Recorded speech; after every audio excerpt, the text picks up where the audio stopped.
Today with Devotions for Daniella, we are reading from Daniella's book, Uncultured, about growing up in the Children of God religious cult and then going into the U.S. Army. This is Chapter 19, You're Not James Bond. If you would like an autographed copy, you can scan that, or I'll tell you at the end. You're Not James Bond, Fort Benning, Georgia, 2009. Officer Candidate School, often sardonically called the Fort Benning School for Boys, was one of the Army's answers for turning out enough junior officers required for the U.S. war machine to run smoothly, and had ramped way up for the ongoing war on terror and troop surge in Afghanistan that had started the year I signed up. Everyone in my class knew that our first assignments could be overseas. For most of us, given the intensity of the past months of training, it was an exciting prospect. We were itching to go to war and finally do the job we trained for. They told us officer school was where we would learn how to work together to lead teams of soldiers. But in reality, everything was an individual competition. Who could jump the highest, stand at attention the longest, perform the best on tests in the classroom, and wherever else a cadre leader decided to question us. Perfection was the only option, and anything else was berated. If you can't even run to standard, they bellow, why are you even here? My body fell in line, primed with a kind of muscle memory from a childhood defined by constant rankings and competition, of always having to earn my place. I competed like my life depended on it. I knew my professional life did. Danielle, in a different platoon, but still my closest confidant, tried to calm me down, to convince me everything wasn't so serious.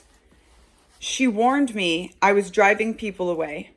I didn't have the vocabulary yet to articulate that my constant striving for perfection was primal, a drive for survival, rooted in my trauma, of always being in a world where I was wrong, in a body that had kept score. I couldn't comprehend how comfortable she was with the concept of working hard, falling in the middle upper range of the rankings, and getting an assignment she might not love, but hopefully wouldn't hate. I, on the other hand, was obsessed with only one course of action: military intelligence. I had to be the best. Week 9 of the 12-week course was branching week. Think NFL football draft, but with military uniform. Big Army tells the cadre what branches officer candidates could select from the highly coveted infantry, for the men only, and military intelligence, to the middle-of-the-road branches like IT, police, and human resources, jobs that could still be valuable out in the civilian world, all the way down to the branches nobody wanted, like field artillery, air defense, and chemical warfare. Then we all sit in a giant room and, one by one, they call our names, and we select our future careers by picking up a little gold symbol, the branch insignia, and pinning it to the collars of our fatigues, sealing the next 3 to 20 years of our lives. I'd joined the Army intrigued by military intelligence. I'd read everything about it and felt I had a pretty good grasp on the role. Understand the enemy and collect, analyze, and disseminate information so our guys could do their jobs with as little risk as possible. It was also the role that the cadre taunted the most. Military intelligent is an oxymoron. Real soldiers don't get chained to computers. It's not like you're going to be James Bond or anything. Just like in the civilian world, the smartest kids got teased. But I didn't care about their jabs. It wasn't the coolness of the role that attracted me, and it didn't matter that it would be thankless and pressurized. What mattered was that I would be the expert, listened to, consulted, expected to be smart and savvy.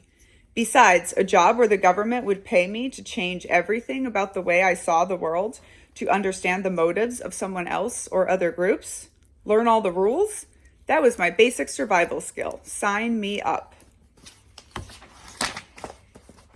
But it wasn't that easy. Only 6 slots, 27 hopeful candidates, and an intense background vetting process for the required top-secret security clearance. I needed to outrun my past while performing perfectly to jockey for a chance.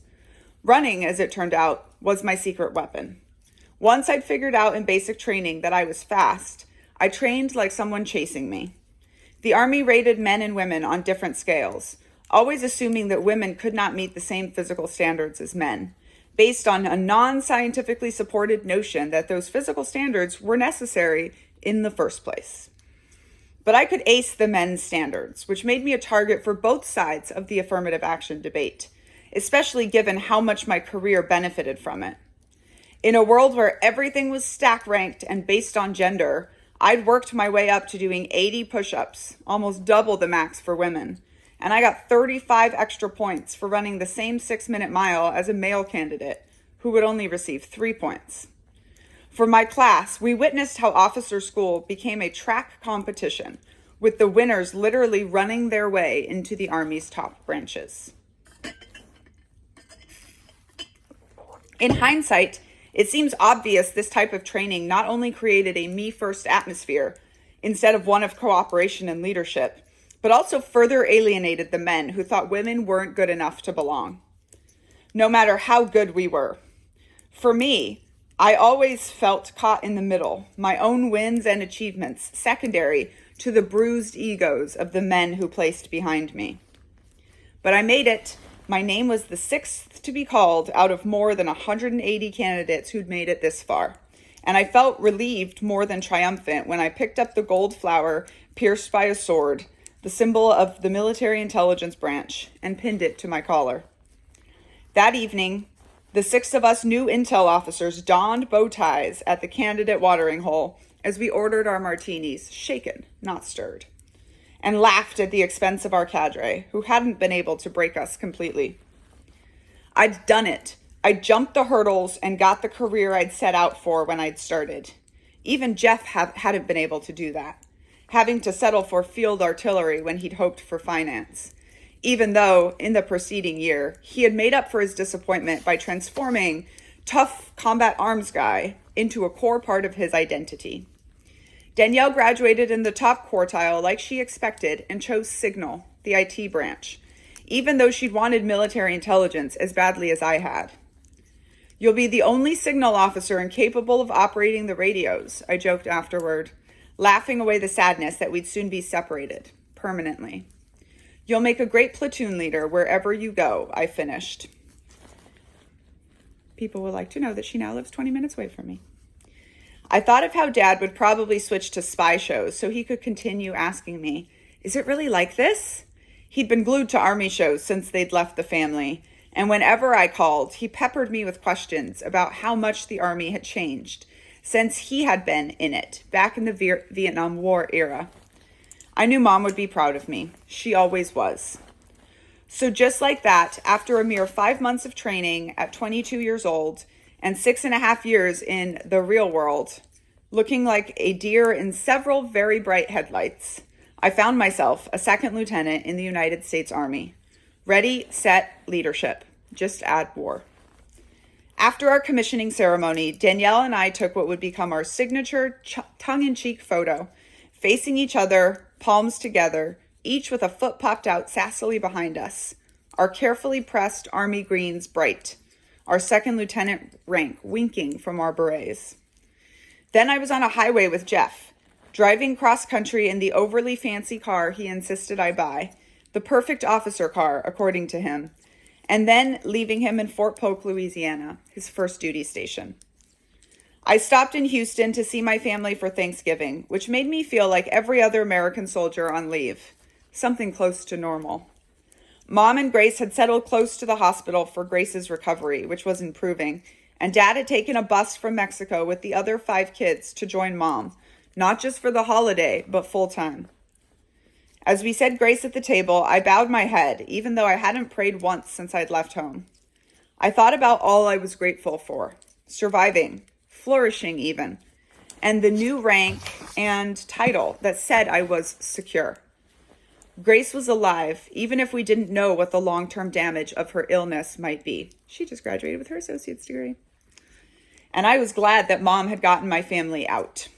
I looked at my little brothers, all young teenagers or older children, thrust into school for the first time, the way I'd been. I knew they'd have a hard road ahead. They hadn't been preparing for the change the way I had been for so long before I left the family. I didn't even know if they wanted it. It felt like a lifetime ago when we sat at a similar table on 9/11, when the crack in my brainwashing started the painful process of light getting in. Too soon, leave was over, and I waved to my family from the rearview mirror.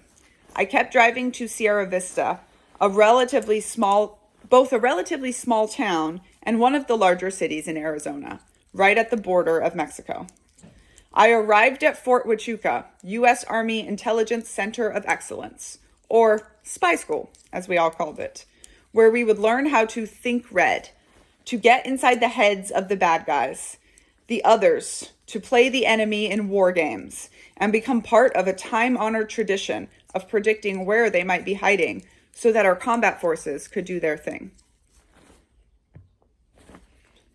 Which is how I found myself, months later, incredulous as I looked around the room, watching American officer after American officer defend the concept of torturing other human beings. I had been 16 in 2003 when the torture at the American-run Iraqi prisoner of war camp, Abu Ghraib, made international headlines. At the time, I'd been drowning in my first year of high school and trying to figure out life outside the cult, so I had only the vaguest memories of the incident. But I took it all in as I saw those pictures for the first time on a giant screen in front of me, as the captain at the front of the room talked about the difference between what had been defined by the Bush administration as enhanced interrogation techniques, things like stress positions, sleep deprivation, and the infamous waterboarding, versus what he called real torture. Real torture was what bad guys did, like cutting off fingers and pulling out teeth. We didn't do that stuff. We were the good guys. We were always the good guys. But I couldn't see a difference. I looked around the room and felt certain none of these people had ever spent any time in endless isolation. Maybe it was easy to call stress positions humane when you'd never had to hold the King James Bible in your outstretched arms for an unspecified period of time before you were even old enough to read it. Maybe they'd never been subjected to days of imposed silence where you have nothing to do but chew your own skin and sift through your own thoughts. People wonder why I knit so much. They didn't know that hunger, sleep deprivation, uncertainty, and horror will get people to say anything, do anything, to make it stop. Well, as one of the few of us who's already been to war, said one of the prior service lieutenants who'd crossed over from being a staff sergeant and already had years of experience as an interrogator, which he reminded us of in every conversation. I can promise you that these are bad guys. If I have to torture 1,000 innocent people in order to save one American life, I'll do it. No question. I studied one face to the next, each nodding in agreement and mumbling confirmation of their righteous rage at anyone who dared to not be an American.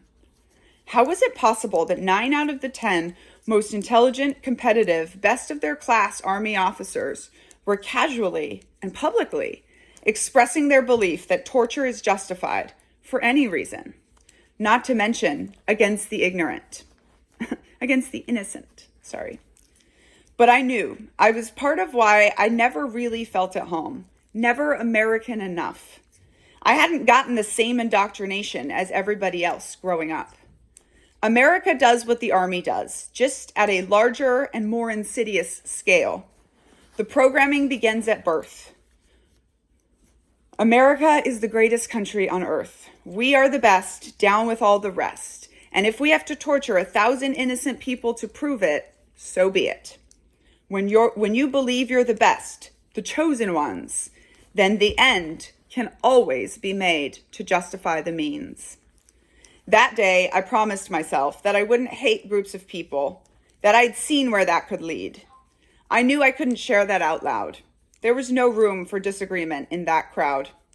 Looking over at the prior service lieutenant who'd spoken, I briefly wondered how he would respond if I stood up and said, well, as one of the few of us who's experienced torture here, but my words stuck in my throat.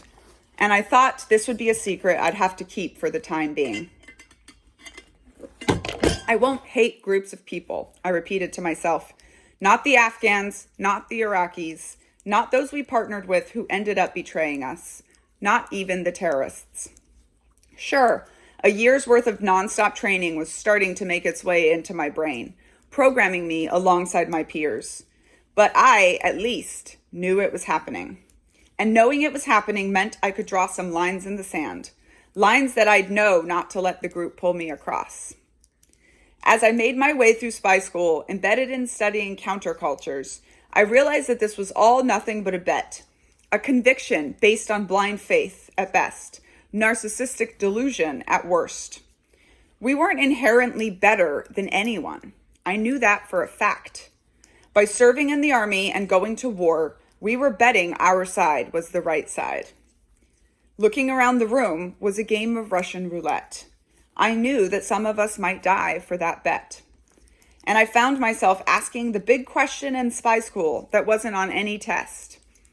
How does a scholar, a strategist, or a soldier understand a culture well enough to predict future outcomes without being willing to understand that all humans, from their own perspective, are living a truth and reality as valid as ours? You can get a signed copy of Uncultured at that QR code or in the description. It is also available on audio.